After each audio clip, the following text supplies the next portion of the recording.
Alright, so in this video we'll be going over a user requested project review.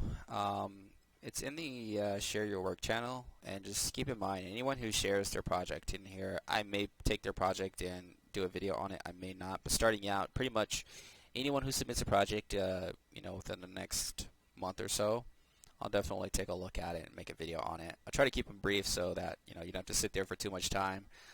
Just hit on the highlights. So Raven's Claw, aka Ali, shared her project into the Discord here, and basically, I'll try to be brief. I'm not going to spend too much time breaking down the individual sections, so if I talk too fast, just rewind it or slow it down. But basically, instantaneous, the first things I noticed, Wix, that's a problem, and I understand that you made a mention here that you're going to be getting a domain and not using the free one by Wix. That is a standard by default have to do thing. Can't grow a brand or business or really anything through any other proprietary platform, and especially one that does things like project name dot something something. That's a big thing. Really care about your URL, your permalinks. Basically the parameters that are displayed in the URL bar. That's extremely important. You want to make those as minimalistic as possible, and I'll get into that based on what I saw from the site, diving through it. But basically, a blog that's centered around a person's passion, it's all great and fine, but if you're trying to turn it into like something more than just a hobby, then these notes are for you. So if you want to do a hobby, just have fun, kick it. You can even do free. It really doesn't matter because it's hobby. But if you're trying to do something more with it, trying to grow it, trying to make it big, try to turn it into a brand, trying to make it profitable, those are the type of things that we're going to be looking for, is whether or not you build it on WordPress. That's a starting one, because WordPress is 101. WordPress is open source.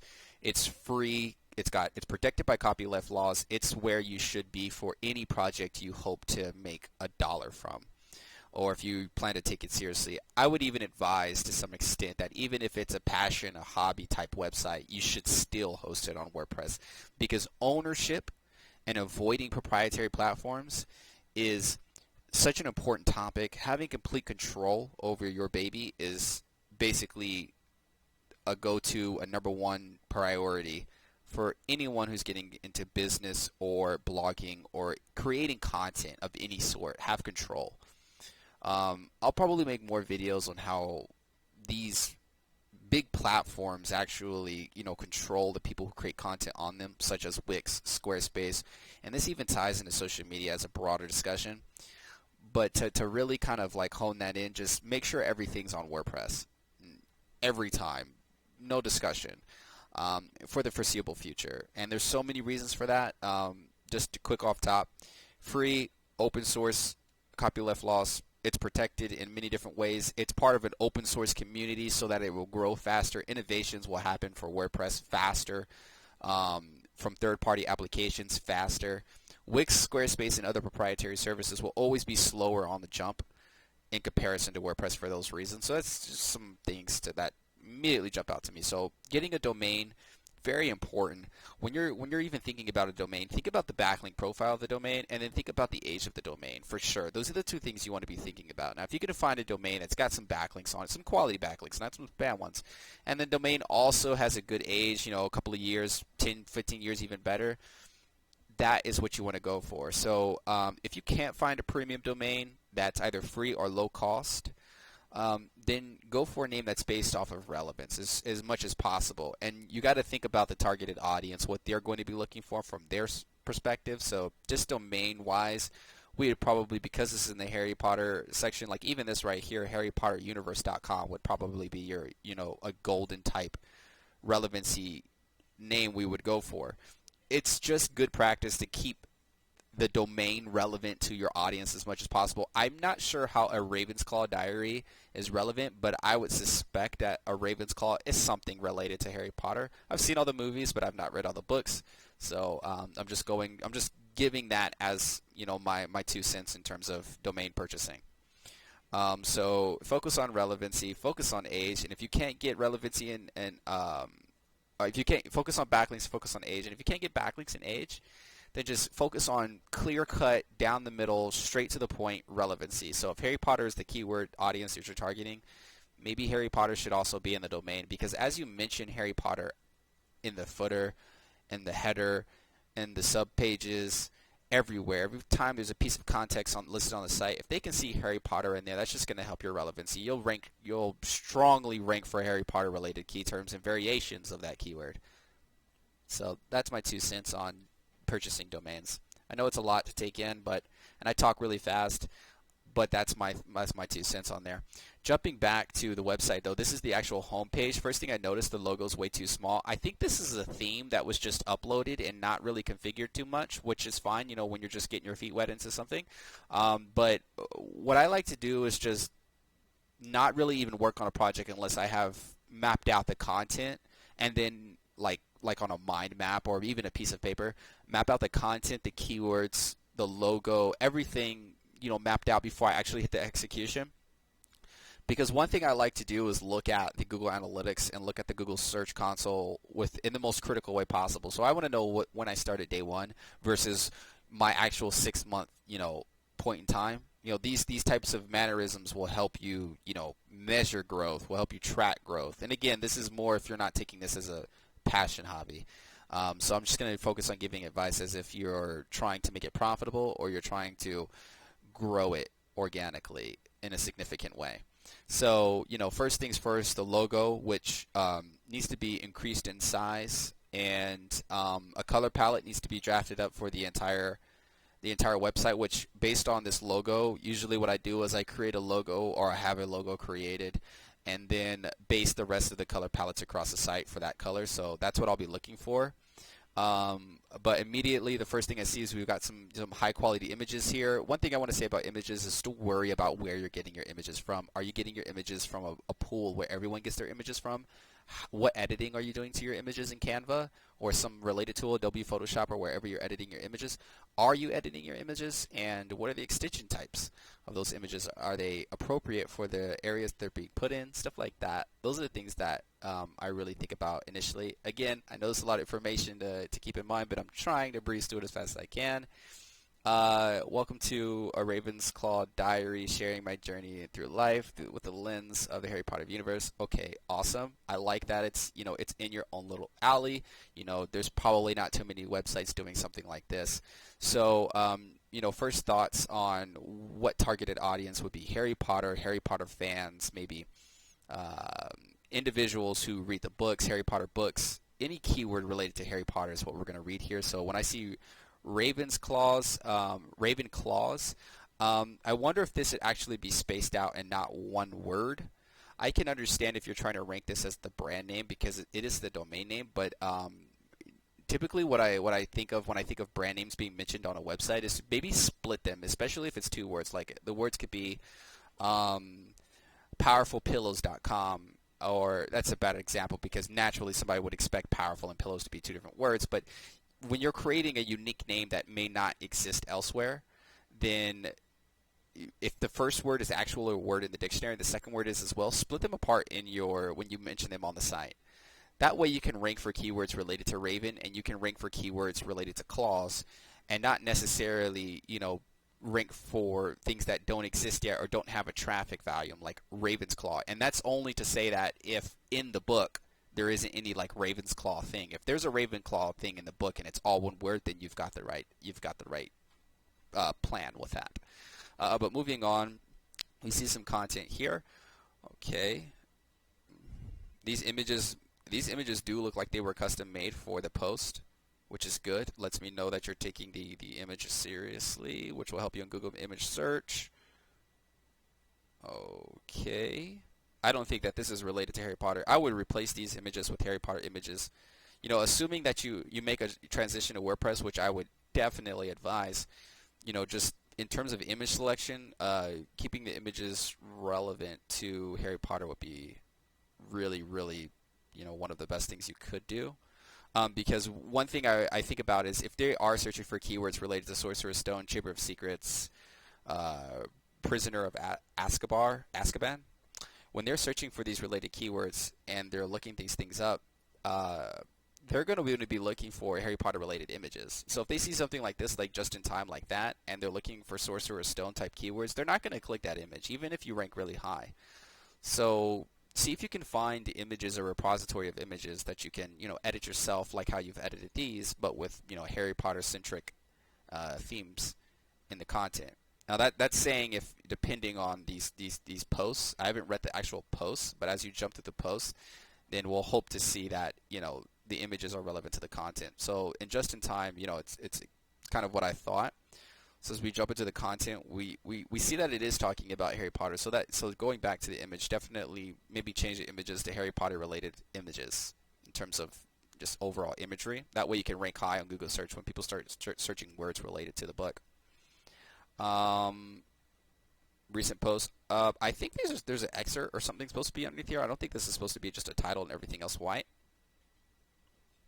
My thoughts on that. I like how you've laid out the content. I like that you've put little, I think this is supposed to be a GIF, but I think it was uploaded as an MP4 or something because it's not loading. Yeah, it's MP4.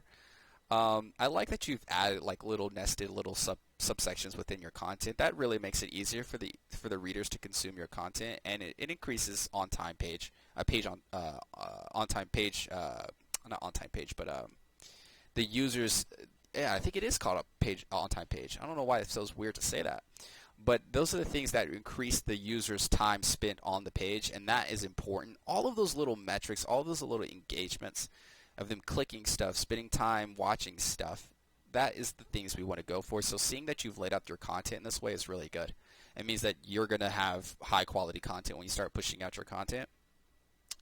Also, the length of the content looks like a healthy length. This looks to be maybe at least, I don't know, 700, 800 words here.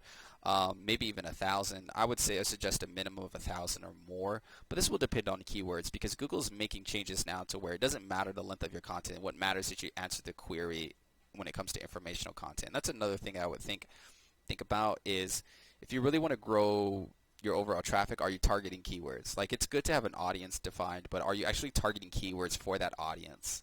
Have you done any keyword research on the Harry Potter keywords that are relevant, and how much traffic do they get, and how that relates to the content you're publishing? That's something I'd think about, like down to the smallest detail. I'd spend more time on keyword research than actually building the site.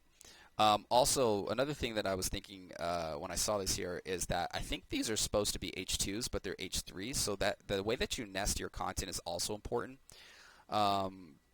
Just generally, I'd probably keep each paragraph length around 250 to 300 characters, and probably just make sure that these secondary title areas like the recap are H2s instead of H3s, and then when it comes to like sub areas like the recap part 2 or the recap part 3 that are naturally nested under the recap, that's where I put H3s. But generally, having too long of paragraphs is usually a bad idea because when you're trying to win the featured snippet on Google search, the shorter the paragraph, the better. It just goes hand in hand. I've seen lots of case studies and lots of other content marketers speak about that, so that's something I would pay to mind. But everything else, I kind of like it. I like that there's the share buttons down at the bottom. Actually, the share buttons should be at the top, at the very top of the article, because someone might actually just read the title and share the article without actually reading all of this stuff.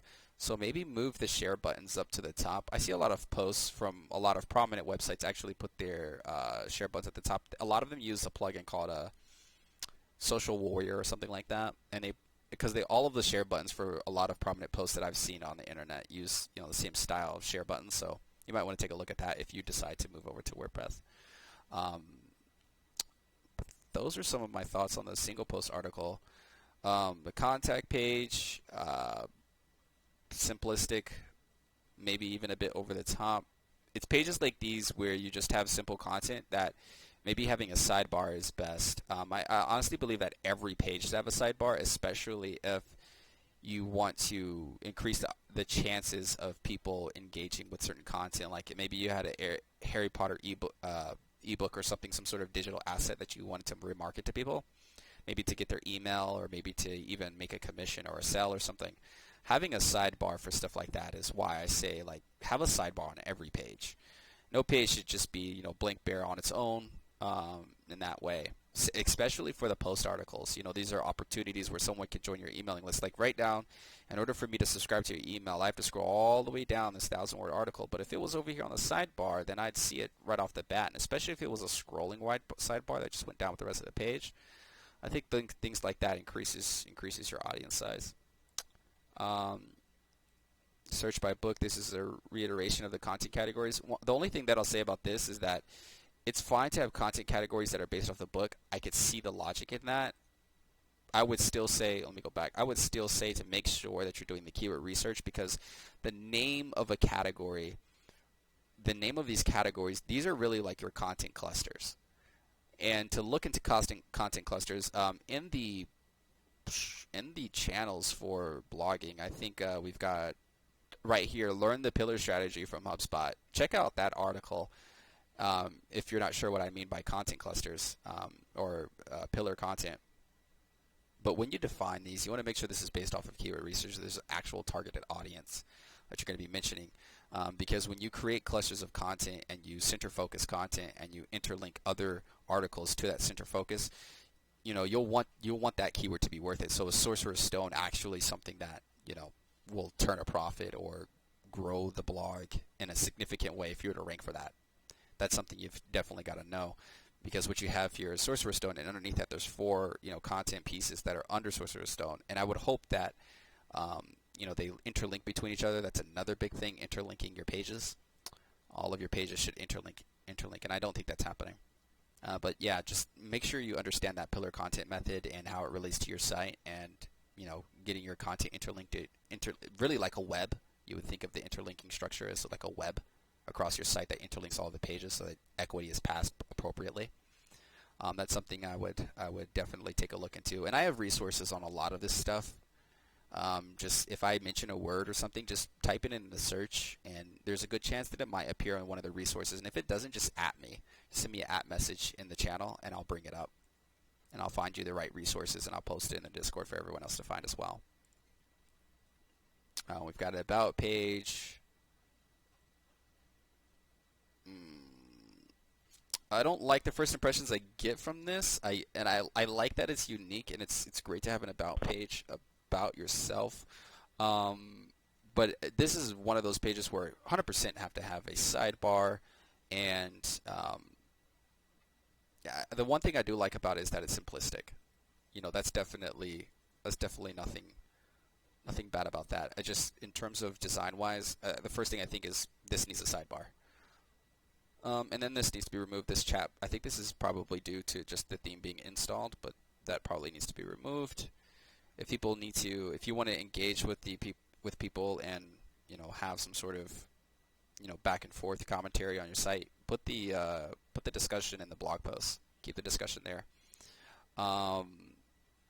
But yeah, other than that, I would say the biggest things is just focus on domain name, brand name, interlinking content clusters, and getting off of Wix. Performance-wise, the site loaded in 26 seconds. That's really bad. It has to be down around 3 seconds. It's about the average. Although these metrics don't directly affect everything, they are indirectly affecting your growth. So that needs to be done off bat. There's plenty of WordPress themes that have very low load times, very low page size, and very, very, very few requests. Especially when it comes to a straight up informational site. It doesn't really have any like special functionality going on to require additional requests. So that's something you might want to consider, is that if you do make a switch over to WordPress, just to find something out the gate that has less than a megabyte page size, less than 50 or less than 75 requests, and a load time of less than 2 to 3 seconds around about. That way these metrics are off bat good. And those are, I mentioned a lot of these things in the Tips and Advice channel as well, so you'll be able to find plugins in here and Google search them. A lot of these are like essential ones, but some of them are optional. So I put little notes underneath these, like Rank Math for SEO, Google Site Kit for tracking your analytics, really simple SSL to quickly set up SSL. Watching like a 20-minute, 10-minute video per one of these is good enough information to know exactly what you need to do. And there's plenty of YouTubers to discuss it. I also ran a PageSpeed Insight Score.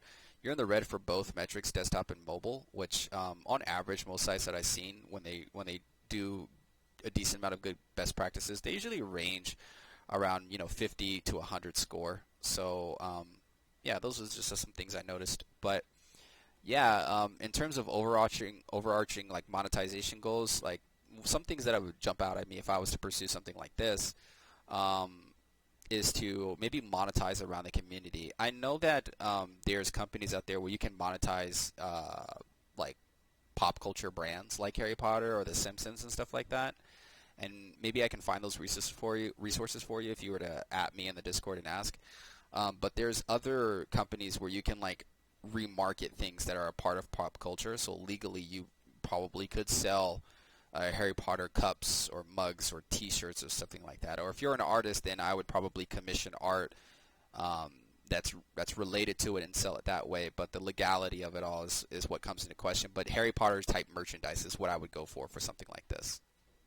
That's related. Maybe themed merchandise that's related based off the books. And yeah, I like the idea. I like the concept. I like the uniqueness. I like that you're going for something that you love and you care about. And I do think that it has monetized, potential. But first, everything else has to come in order. Content clusters have to be defined. Keyword research has to be done. Um, and just knowing where your audience is and tapping in, and down the road maybe creating merchandise centered around your audience, and maybe sharing that to Instagram is the best play to turn this into a money making machine. Um, of course, aside from just throwing ads on the side at some point. But yeah, those are my notes. I know this is a long video. I had a lot to say. In future videos, I'll try to condense everything and try to keep it into a shorter time frame. But yeah, I hope this was helpful. Let me know your thoughts. Comment down below if you have any suggestions or feedback for a Raven's Claw diary. But yeah, that's it.